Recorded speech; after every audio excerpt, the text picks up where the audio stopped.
आज आहे महाशिवरात्री आणि सकाळी मस्त अशी आंघोळ वगैरे करून घेतली. आता माझ्याकडे पांढरी साडी तर नाही, त्यामुळे ड्रेसच घातला होता पांढरा.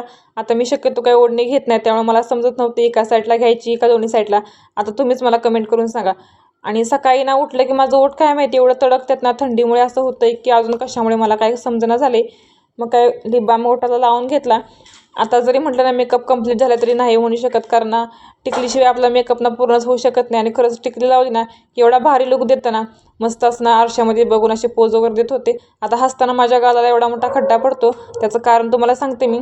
लहानपणीच्या उचापती व बाकी काही नाही, लहान असताना खेळताना खोट असताना लोखंडीचा कोणा माझ्या ना गालामध्ये भरला होता, तेव्हापासून हसताना एवढा मोठा खड्डा माझ्या गालावरती पडतो. मस्त असताना सकाळी ना खिचडी वगैरे करून दिली आणि देवाची 2-3 भांडी होती ती घासून घेतली. आता गावी येणं जाणं माझं जास्त झालं ना, त्यामुळे नाही समय वगैरे बाकी ना जे सगळं ते चिकट वगैरे झालेलं जास्त, मग ते सगळं मस्त घासून वगैरे घेतलं आणि मग देवपूजा करायला घेतली. आता माझ्याकडे शंकराची मूर्ती म्हणा किंवा शिवलिंग असं काहीच नाही आहे, त्याच मग देवांची मी पूजा मस्त केली. रात्री ना येताना फुले वगैरे आणली बाजारातून मी.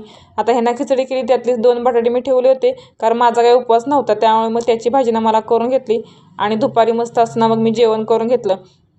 आणि मग 4च्या दरम्यान आम्ही मंदिरामध्ये आलो होतो.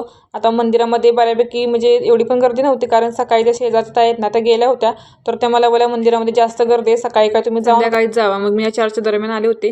आता एवढी पण काही गर्दी नव्हती, पण दर्शन काय मनासारखं घ्यायला भेटलं नाही, कारण आतमध्ये ना गाभाऱ्यामध्ये ते काय आतमध्ये जाऊ देत नव्हत्यात.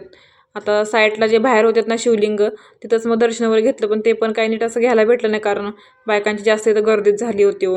मस्त अशी ना फोटो वगैरे आम्ही सगळ्यांनी काढले आणि मग डायरेक्ट आम्ही एम-आर्टमध्ये आलो होतो, कारण आमचे सकाळीच ना आज अचानक गावी गेले होते, त्यामुळे आता ह्यांना यायला आपण उशीर होणार होतो. हे बोले तुम्ही दोघांपुरतं काहीतरी करून खावा.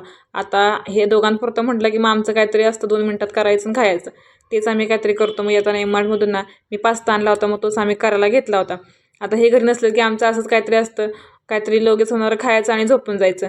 मग काय मस्त असा पास्ता केला आणि मग तोच खाल्ला. चला तर मग आजच्यासाठी एवढंच, भेटूया पुढच्या ब्लॉगमध्ये.